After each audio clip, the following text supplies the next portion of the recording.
Greetings, Padawans. I want to talk about kind of give a brief overview of the lecture we had last night.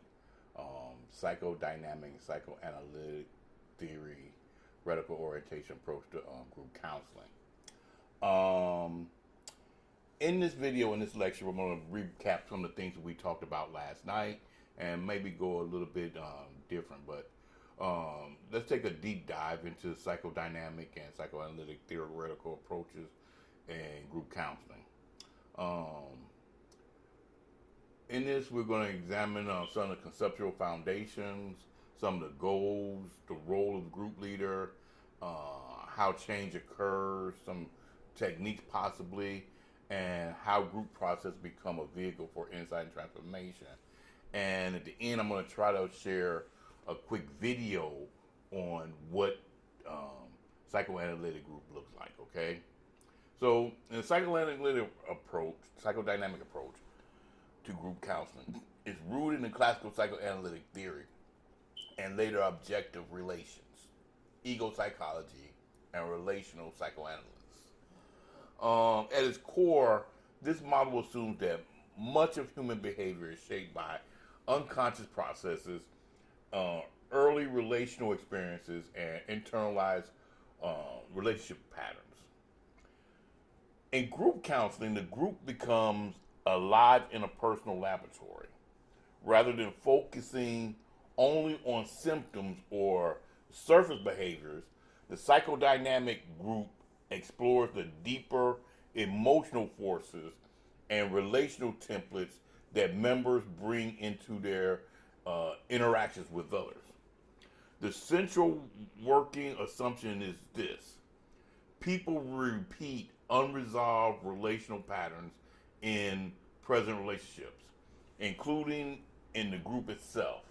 And these repetitions can be observed, interpreted, and worked through. Now let's look at some of the core theoretical assumptions. Some of the main assumptions behind psychodynamic group approach is this. First, behavior is meaning driven. Even maladaptive behaviors serve psychological functions and often originate in earlier attachment and development experiences. Number two, second, unconscious material influence present thoughts, feelings, and interactions. Group members often are unaware of why they react strongly to certain people or situations. Third, early relationships, especially with caregivers, shape internal working models of self and others. These internal models show up in group interactions. Fourth, emotional conflict and defense mechanisms are central. Members use defenses such as projection, denial, internalization, and displacement to manage anxiety and protect the ego. And finally, fifth, insight plus emotional experiences lead to change. Insight alone is not enough. It must be accompanied by effective engagement and corrective relational experiences. So let's look at some of the primary goals of group counseling using the psychodynamic approach. The goals of psychodynamic group work are not primarily behavioral or skill based. Instead, they focus on increasing self awareness, making unconscious patterns conscious, identifying relational templates, understanding emotional triggers, recognizing defense mechanisms, working through unresolved conflicts, improving interpersonal functioning.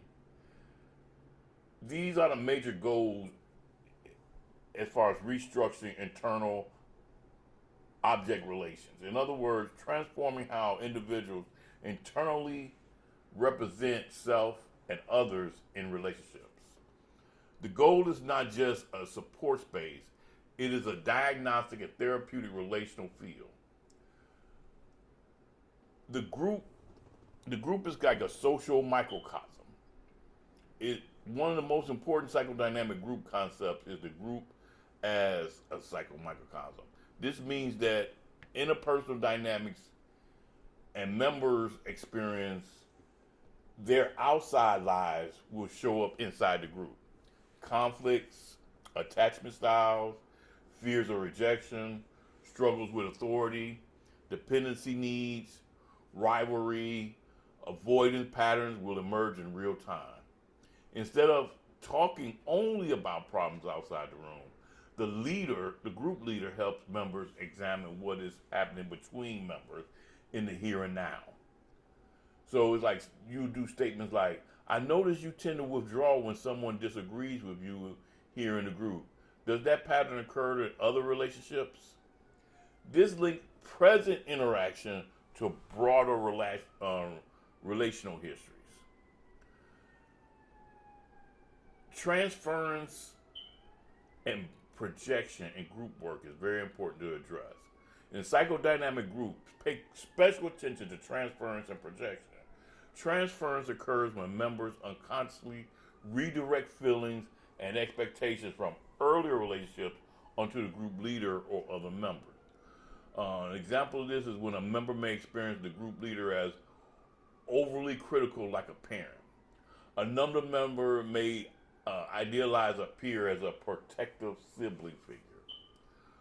Projection occurs when individuals attribute their own unacceptable feelings to others. For example, a member who feels anger may accuse others of being hostile. In group counseling, these processes are not seen as disruptions. They are therapeutic opportunities. As a group leader, your role in the psychodynamic group counseling differs from other directives or psychoeducational models. Some of the main functions the leader has are these: observer of the process, interpreter of dynamics, the facilitator of insight, manager of emotional safety, the holder of group boundaries. As a leader, you pay close attention to these things like the interaction patterns, emotional shifts, different defense mechanisms, power dynamics, silence and resistance, coalition formation. As the leader, it's very important that you do not dominate discussion, but listen with symbolic meaning and relational repetition. Timing is critical, and interpretations must be developmentally appropriate and emotionally tolerable for the members of the group. So to use interpretation is one of the primary tools in psychodynamic group work. Interpretations help members connect present behavior with underlying feelings.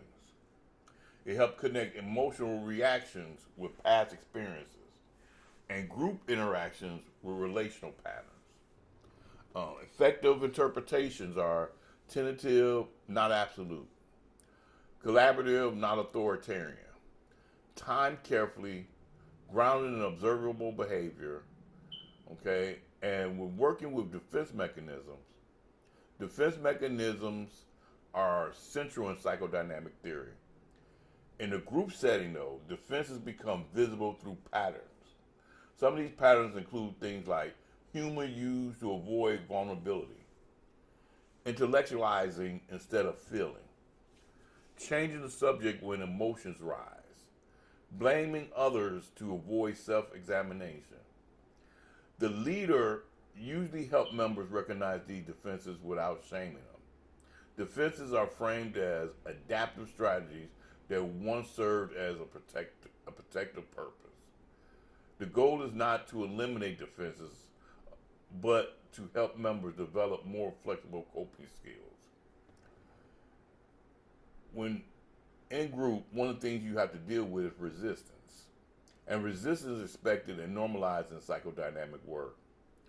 Resistance can appear as chronic lateness, silence, deflecting feedback, minimizing emotional material, over-talking to avoid depth. Rather than confronting resistance aggressively, the leader explores its meaning. An example is be something like, I notice it becomes harder to talk when the group focuses on your anger. What do you imagine might happen if you stayed with that feeling? So remember, resistance is treated as data, not defiance. Corrective emotional experience. A major mechanism of change in psychodynamic groups is the corrective emotional experience. Members re-experience familiar relational situations, but with different outcomes. One of them is like expressing vulnerability and being accepted. Disagreeing without being rejected. Receiving empathy instead of criticism. And of course, setting boundaries without abandonment. Many advances of psychodynamic group counseling are strengths that are based off this model. Include things like depth of emotional exploration, focus on relational patterns, long-term personality change potential, rich interpersonal feedback, strong emphasis on insight. It is very particularly useful for clients with chronic relational difficulties, attachment disturbances, repetitive interpersonal conflict, and personality structure concerns. Some of the limitations to this theoretical approach include requires higher ego strength and tolerance for ambiguity, can feel slow compared to skill-based approaches. Less structured format may increase anxiety. It's not always ideal for crisis stabilization and requires advanced leader training. Cultural responsiveness is also essential. Interpersonal interpretations must consider cultural norms, power dynamics, and lived experience, not just intrapsychic explanations. So to summarize, the psychodynamic and psychoanalytic approach to group counseling views the group as a living relational system where unconscious patterns emerge through interaction. The leader observes and interprets relational dynamics, transference, defense mechanisms, and resistance. Insight, emotional processing, and corrective relational experiences form the foundation of change. This depth-oriented group work focuses less on symptom reduction alone and more on restructuring how individuals understand themselves and relate to others. So now I'm going to close. I'm going to close down, but before I close down, I want to see if I can share this video so you can see what it looks like briefly with psychodynamic.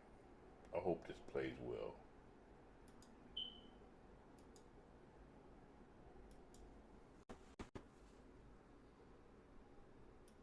You know, we've been in this group for a fair number of weeks now in sessions, and at times different people have had reactions to one another. And I'd like to give you an opportunity to reflect on who's been impacting you. How have you been seeing one another? Who's standing out? Who are you aware of in the group? Is there any particular person in the group that you think about when you go home and before you come here? So let's open it up that way. Anybody want to say anything to anybody else? I think for myself, I shared last session, a few sessions ago, about how Randy is very calming to me and more like a father figure, and I see myself trying to please him, and I guess trying to seek approval from him. So I don't know if that's... Keep going, but would you be willing to talk? You said seek approval from him. Maybe talk to him direct? Yeah, I think I'm seeking approval from you, and I don't know if that's good or bad, but I've just been noticing that when we're out of group. Is there anything I'm doing, you think, that's... I think it's just, as I said before, you're just like a father figure. My father was not in my life, so I think you have attributes that I wish I would have had in my life as a father. So Okay. I don't want to mess that up. So I think I'm trying to be pleasing and Okay. careful with what I say, not to anger you or upset you. You said you had attributes that I wish my father had. Like, could you tell Randy a couple of attributes he has? Just very calming, patient, and not angry. Accepting. That's good feedback for me to hear. I sometimes have trouble with taking in the good parts of myself. So, and I, I guess I would hope that you could say things that would upset me too, because I would be afraid, you know, that you'd always be kind of on edge with me that way. Because I feel very close to you too in the group. I like what you have to say. Well, thank you for that permission, because I hope to do that. But thank you for those words. And we could certainly do more with that, Gallo, in the history of our group together, our future. We could explore more of that, about how are you going to know if you're getting his approval.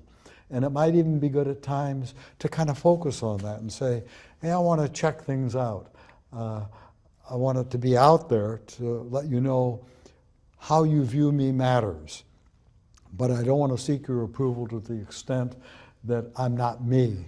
And would I just do that, or would I? Yeah, I hope you could do that. I hope you could just announce that and say, I'm very aware of being a little bit cautious around you because I don't want to risk your disapproval.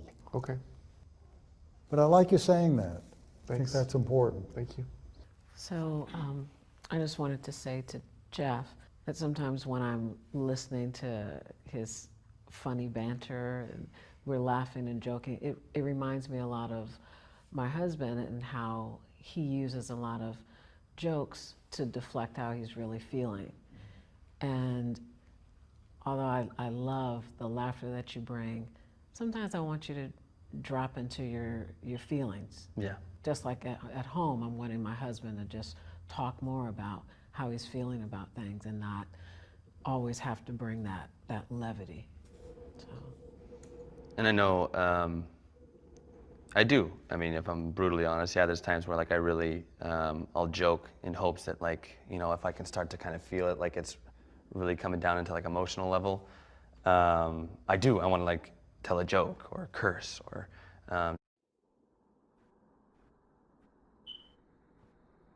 do something funny, and in hopes that it'll bring it back up where we don't have to go into that stuff.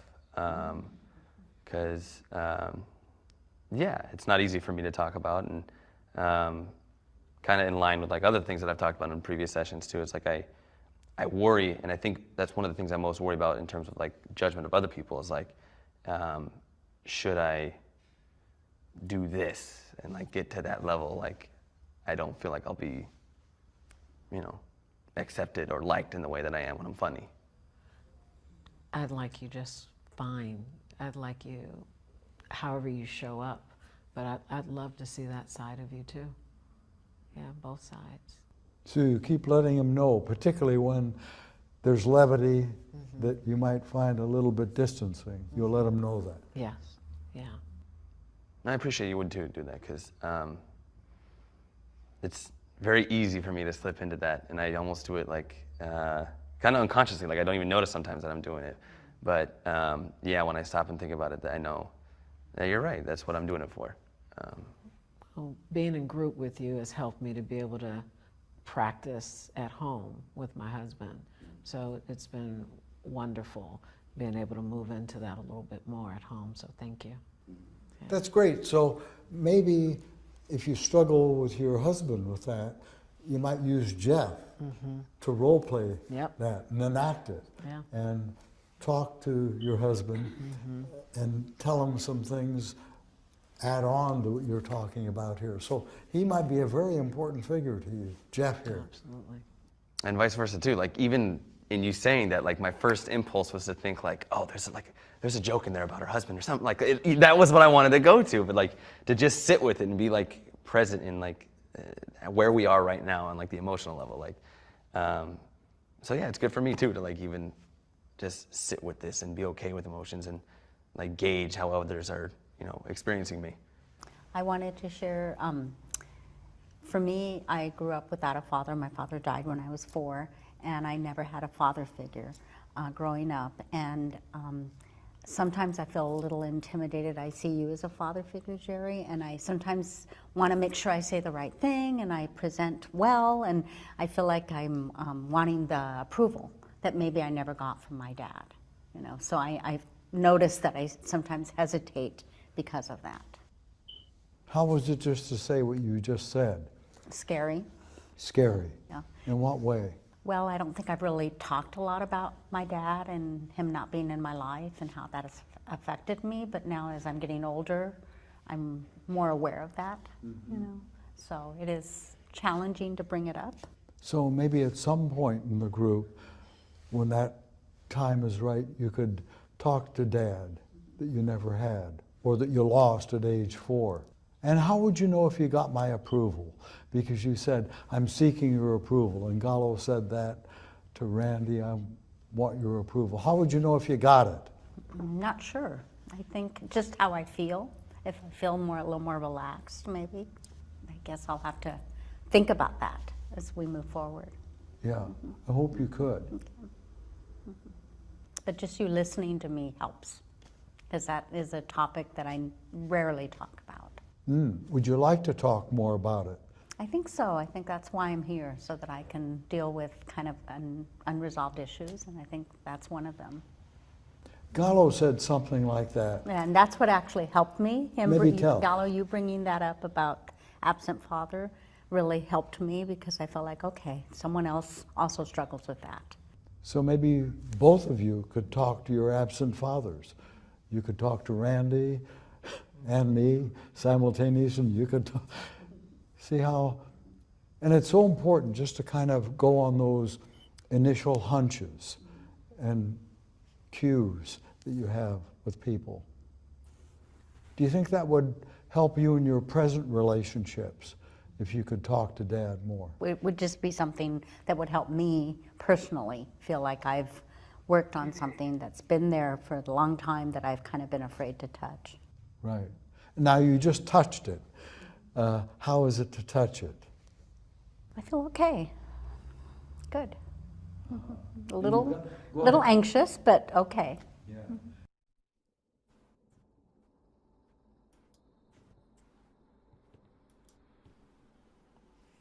Okay, that was in our video, and so it's like if you have any questions, reach out to me and let me know, and then we'll pick up from there. Our next theoretical orientation we're going to look at is Adlerian.